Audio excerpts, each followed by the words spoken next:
A'udzubillahiminasyaitonirrajim. Bismillahirrahmanirrahim. Alhamdulillahilladzi hadana wa ma kunna linahtadiya laula an hadana. Asyhadu an la ilaha illallah wahdahu la syarika lah wa asyhadu anna Muhammadan abduhu wa rasuluh la nabiyya ba'dah. Para salikin, para ibu dan para jamaah serta aji qalbu dalam kitab Komposisi Raya rahmatullah, semoga kita senantiasa mendapatkan ridho dan maghfirah dari Allah. Karena itu mari kita syukur pada Allah, dikoli alhamdulillahirabbil alamin. Salawat serta salam semoga tetap terlimpahkan kepada junjungan kita Nabi Agung Nabi Muhammad wa alihi washabihi wa tabi'in ila yaumil akhir.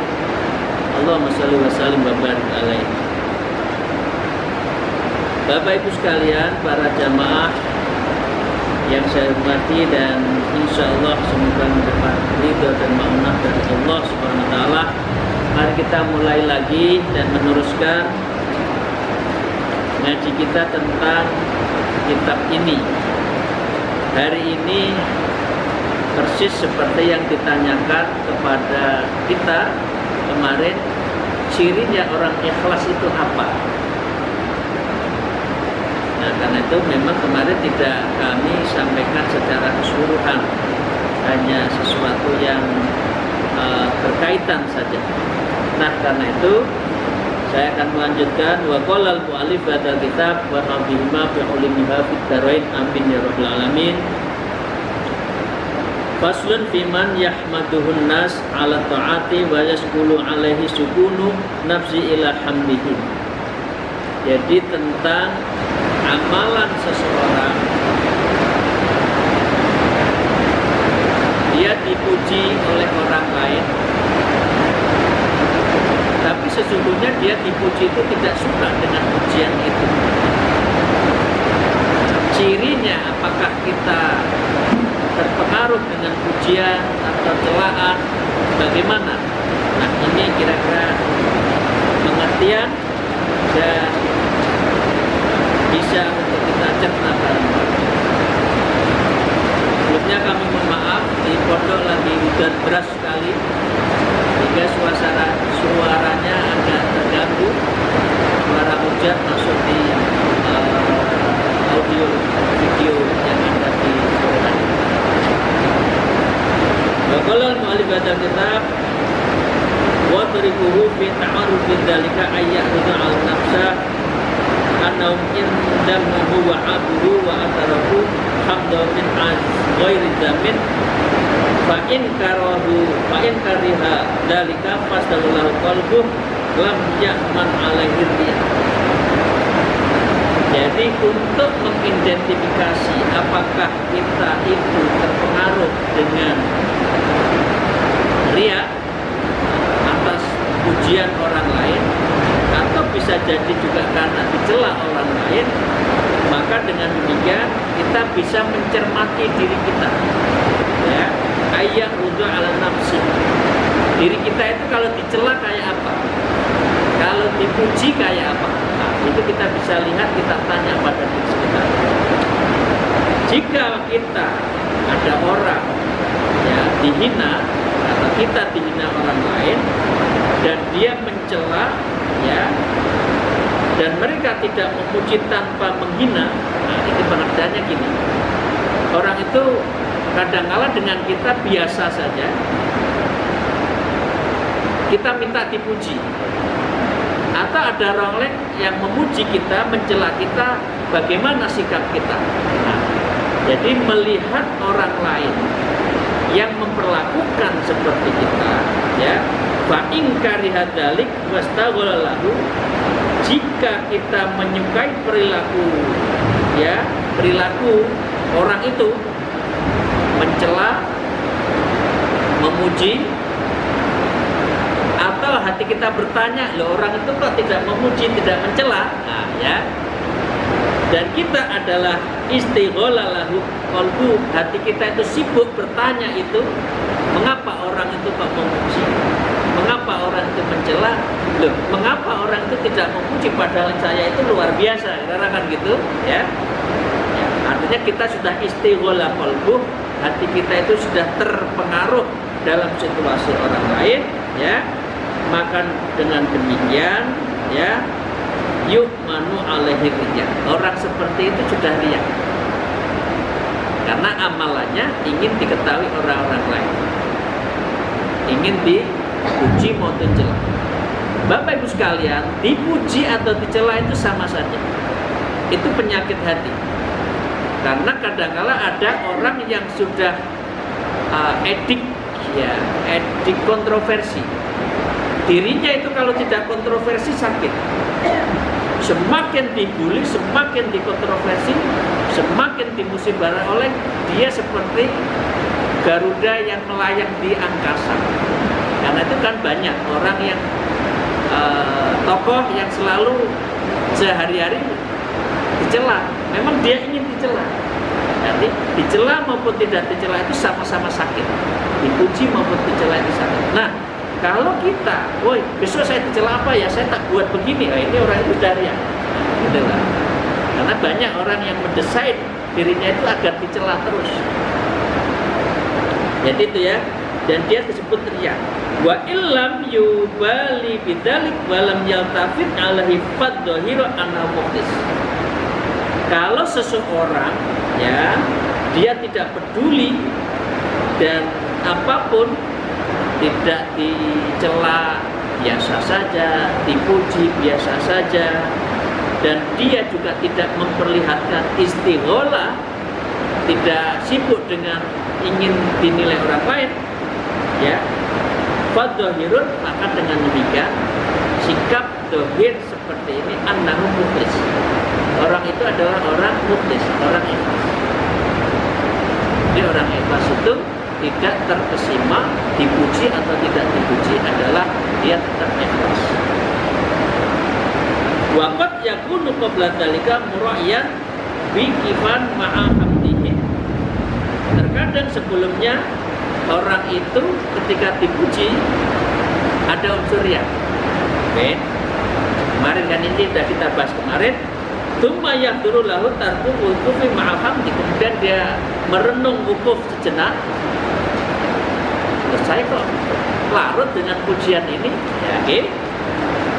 Maka dengan demikian dia langsung sadar terhadap pujian, kemudian istighfar, wa kadzalika qad yakunu mukhlisan.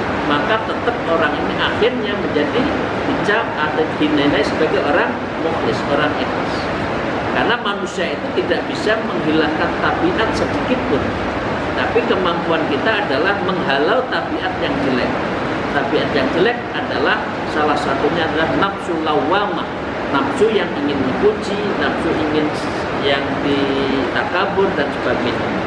Fa idza taruka hamdu tasakku ala dzalik, namun mereka tidak memujanya itu. Kalau orang lain tidak memujinya, ya dia juga sakku ala dzalik, dia juga enggak terpengaruh. Orang Jember nyebut tak ngoros, ngoros lah. Ngoros, tak peduli lu mau apa, memuji atau mencela, nggak ngefek, tidak ada efeknya. Okay. Wa mislu hadza ayyakunal abdi asbaban atidatun lirifki. Ini buat kita, ya, buat kita yang semua jadi profesional yang bekerja. Ini contoh real. Misalnya ayyakunal abdi asbabun atidatun lirizki. Kalau seseorang itu menjadi perantara, dan perantara seseorang itu adalah atidatun lirizki, memudahkan rezeki. Artinya lantaran, ya, saya dikenalkan ke siapa, akhirnya dapat jabatan apa. Saya dikenalkan dengan pengusaha mana, akhirnya deal kontrak, gitu, oleh seseorang. Nah, di sini ada ujian. Fatas kunu nafsuhu. Maka dengan demikian, ya, kok dengan orang yang melantarkan itu kita senang. Ini hati-hati ya. Bahwa buah, bahwa makanan itu ya, artinya senang dengan perlantaran itu ya. Wala yadri hal sukuna itamatun ala azza wa jalla, kemudian dia juga tahu saya ini dapat rezeki karena bersandar kepada orang itu atau karena Allah SWT. Seringkali orang lebih takut kepada orang yang bukan menelantarkan ya, yang lantarno, yang menjadi wasilah dapat pekerjaan, kemudian memuji sekuat tenaga, tapi lupa pada yang patut dipuji, yang harus dipuji, yaitu Allah SWT. Gitu ya. Ini pas contohnya ya. Sukunu timatu ala Allah azza wa jalla ya, bimbang ini karena perantara atau karena Allah. Nah, kemudian disinilah awi timatun ala tilkal asbab, maka dengan demikian ya dia karena asbab itu atau karena Allah, bimbang. Oke. Maka dengan demikian ya fayak tabur dalika bi ayyaqdara zawalul asbab, maka cobalah berpikir. Kita suruh berpikir, kontemplasi, wukuf rara gitu ya, heneng, hening, henung, merenung dulu, hening, tenang, ya heneng, meneng, diam, gitu orang Jawa, ilmu Darmo ya, ini ya, oke, hening, heneng, henung, dia bertanya, ini tuh karena siapa? Saya dapat rezeki, saya naik pangkat, saya dapat kedudukan, itu siapa? Allah atau seseorang itu. Nah, disinilah maka akan bertanya, fa in baqiya sukunu fadhhur annahu kana mutawakkal ala Allah Ta'ala. Jika ia tetap merasa tenang, nggak usah peduli dengan siapa yang melantarkan, ya cukup terima kasih Sun, saya dikenalkan, alhamdulillah saya berhasil, hidupnya cukup tenang. Nah, kemudian kalau sudah seperti itu, dia tidak tergantung pada orang, ya, karena mutawakal Allah Ta'ala. Orang ini berarti tawakalnya kepada Allah, bukan kepada orang. Ini ya, ini buat kita ya, yang masih banyak network, banyak hubungan, ini ujiannya di sini. Tetap Allah, jangan karena orang. Orang itu lantaran saja. Nah, kalau tidak tawakal berarti kita bukan karena menerima pemberian Allah, tetapi kita mengakui pemberian orang lain. Nah, wa yajuzu khilafu dzalik wa in qatilat nafsu fadhahiru annahu kana mu'tamidan alal asbab. Nah, jika resah wa yazlu khilaf, kalau kita itu resah, saya kalau nggak kenal terus dengan Pak itu, nanti jangan-jangan jabatan saya diturunkan lagi, dengan kalau tidak kenal memperbaiki dengan orang itu, saya nggak naik pangkat lagi. Nah itu ya, wa in qatil dan nafsahu, kalau itu menggerogoti jiwanya, ya, fadhahiru, maka dia itu secara nyata annahu, karena orang seperti itu mu'tamidan al asbab, berarti orang itu bergantungnya pada asbab, bergantungnya pada perantara, bukan pada Allah. Paham ya Ibu ya, sahabat-sahabat saya? Ya, ini artinya apa? Yang bantu ya ikhlaso, yang dibantu ya ikhlaso. Kadang-kala orang bantu itu ada pamrih juga, kamu saya bantu ya, tapi titik. Pak, bantulah saya, nanti saya akan titik. Itu nggak boleh. Semua itu ta'awanu ala birri wat taqwa, tapi wa ta'awanu ala ismi wal udwan. Terhadap kebaikan kita diminta untuk tolong menolong. Jadi kemarin Mas Lubis ya kalau nggak salah yang tanya batasan apa, ukurannya apa, orang itu ikhlas atau tidak ikhlas. Ya, kita tahu. Nah, sekarang kita lanjut. Faslun fiman yatrukun nawafil kai la ya'taman nas bi nisbati ila riyah.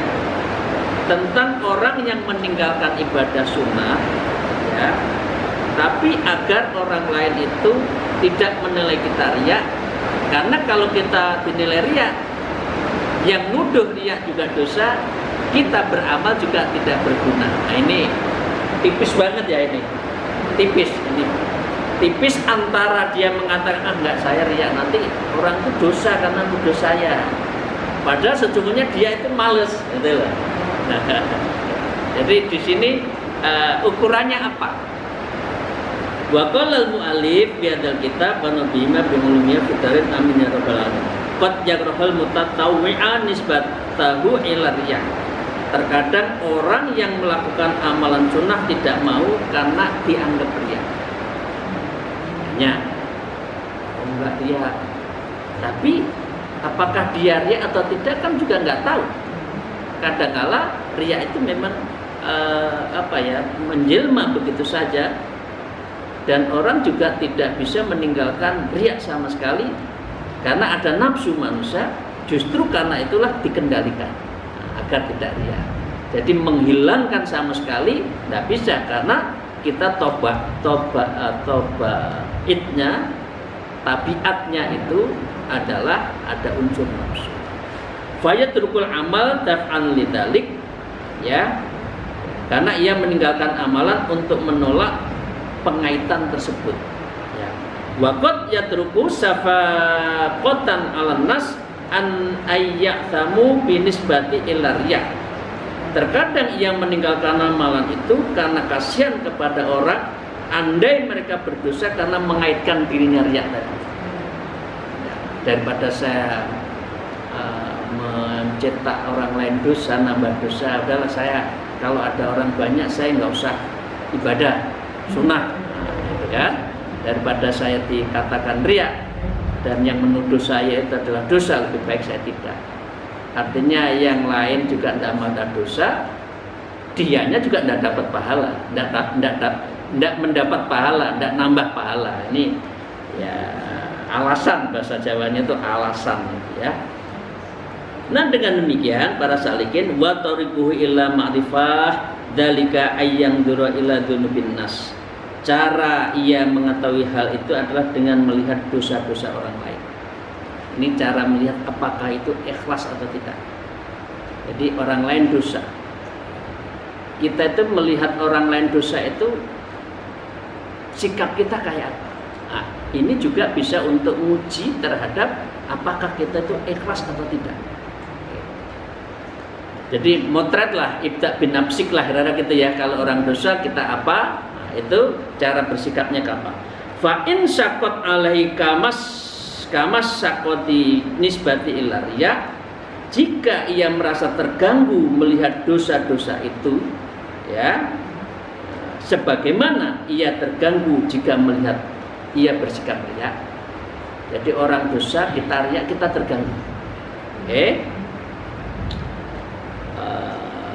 Ilaria au adamu falaysa yughalidu fidzalik, atau ada sikap yang lebih besar maka ia tidak membuat kesalahan. Ini pengertiannya gini, Pak. Jadi kalau orang lain berbuat salah kita nggak bisa nerima, kok kita riya kita juga tidak menerima dengan sikap itu, maka dengan demikian falaisa yughalidu fidzalik, maka orang itu sudah benar, orang ikhlas. Melihat orang dosa juga nggak mau, melihat kita riya juga nggak suka, maka dengan demikian ini adalah falaisa yughalidu fidzalik, maka ini ada, kita tidak ada kesalahan, sudah benar. Yang benar itu melihat mungkar juga nggak suka, kita riya juga nggak suka. Jangan mentolerir ada mungkar kita malah ikut membiarkan, boleh, karena kita diminta untuk amar ma'ruf nahi munkar. Wa illam yasukku alaihi udzunubuhum kama yasukku alaihi nisbatum iyahu illa riya. Tetapi Bapak Ibu sekalian, jika dosa itu membuatnya kita itu biasa saja, seperti halnya kita riya, berarti kita mentolerir terhadap riya dan mentolerir terhadap dosa. Nah, artinya dengan demikian maka kita adalah dalam posisi satu sisi ingin tidak membuat orang lain dosa, karena itu kita nggak usah mengamalkan amalan sunnah. Di sisi yang lain kita riya itu menjadi sesuatu yang agak ditolerir, meskipun dalam ujungnya kita juga ada unsur ikhlasnya. Nah, maka para bapak ibu sekalian, dalam posisi ini bahwa mukhtiun min wajhain. Jadi sikap seperti ini oleh Syekh Izzuddin dikatakan sebagai wajhain, dua muka. Dua muka. Dua muka itu begini. Dia tidak suka orang lain dosa, tapi dirinya riya. Atau sebaliknya, dirinya tidak ingin suka karena orang lain takut dosa, sehingga dia tidak melakukan amalan yang baik. Itulah namanya wajhain. Ini dua muka. Kalau di hadapan orang lain, orang itu tulus, ikhlas, nggak mau dipuji, nggak mau menghindarilah celah untuk dinilai negatif. Karena itu nggak usah, karena itu dia tidak beramal di depan umum.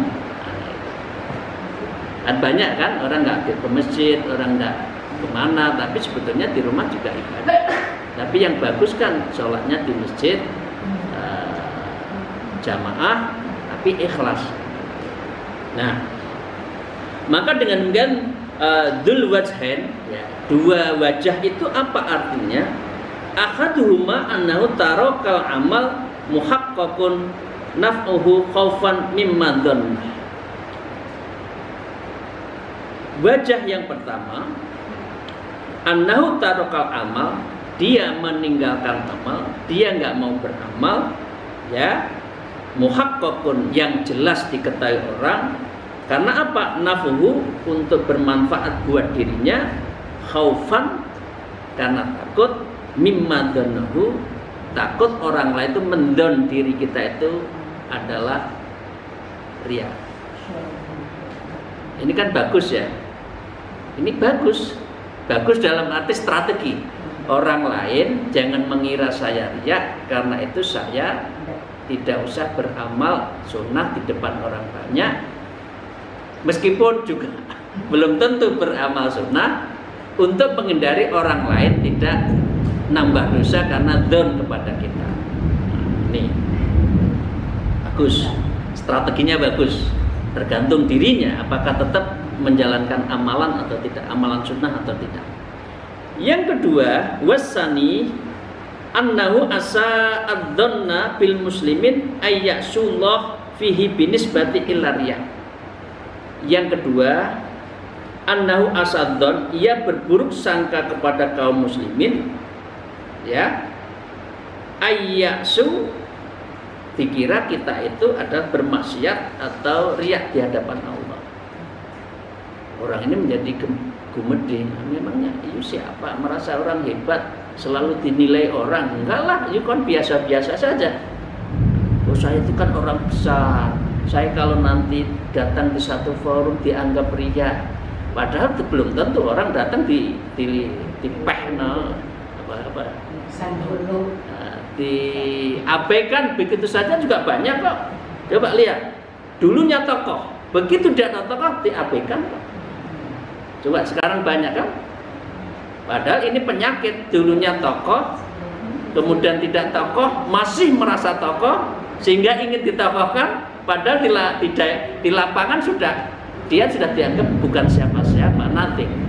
Nah, ini berarti adalah dia dzon terhadap dirinya, takabur, seakan-akan tokoh, kemudian orang dianggap akan mendon kepada kita, padahal tidak, ya. Ini apa? Fihi wa nisbati illa riya, maka dengan demikian dia mengaitkan dirinya itu adalah riya. Jadi yang kedua itu apa, salahnya kuadrat, menuduh orang lain dzon kepada kita. Dua, menganggap diri kita adalah orang yang hebat sehingga perlu takabur. Dengan demikian sudah tidak dapat apa-apa, menuduh tadi dzannal muslimin, dia menuduh sesama muslim, dia akan menilai diri kita itu dianggap riya padahal kita bukan siapa-siapa. Jadi Bapak Ibu sekalian, demikian ya yang kita kaji pada sore hari ini. Ini ilmu masyarakat, ilmu berhubungan dengan sesama manusia. Ada batasnya ketika kita membantu itu kayak bagaimana, yang dibantu itu sebaiknya juga bagaimana. Tidak usah karena asbab, karena orang itu, tetapi kita bertawakal kepada Allah saja terhadap masa depan, rezeki, pangkat, semua sudah ada yang ngatur, yaitu Allah Subhanahu wa Ta'ala. Alhamdulillah, mohon maaf atas segala kekurangan saya. Kiranya Allah membukakan pintu kita untuk selalu belajar ikhlas di dalam beramal. Ikhlas beramal itu berarti Kementerian Agama ya, ikhlas beramal. Wallahul muwaffiq ila aqwamit thoriq. Wassalamualaikum warahmatullahi wabarakatuh.